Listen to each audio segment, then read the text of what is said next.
Promo റിവ്യൂയിലേക്ക് എല്ലാവർക്കും സ്വാഗതം. ഈ റിവ്യൂ ഇഷ്ടപ്പെടുവാണെങ്കിൽ ഒന്ന് ലൈക്ക് ചെയ്തും സബ്സ്ക്രൈബ് ചെയ്തും സപ്പോർട്ട് ചെയ്യണേ.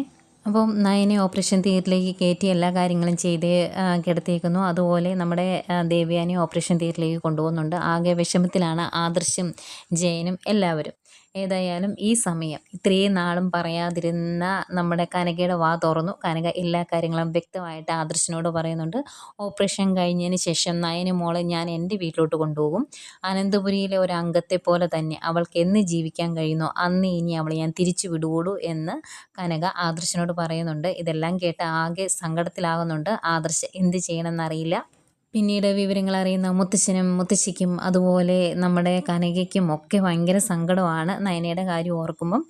ഏതായാലും ഓപ്പറേഷൻ കഴിഞ്ഞതിന് ശേഷം ഡോക്ടർ വന്ന് പറയുന്നുണ്ട് മരുമകളുടെ കടമ മരുമകൾ നല്ല ഭംഗിയായിട്ട് ചെയ്തു, ഇനി അമ്മയ്ക്ക് വേണ്ടി പ്രാർത്ഥിച്ചാൽ മതി എന്ന് പറയുന്നു. ഏതായാലും തളർന്ന് കിടക്കുന്ന ദേവയാനിയും കാണിക്കുന്നുണ്ട്. ഇതൊക്കെയായിരുന്നു പ്രൊമോ വിശേഷങ്ങൾ.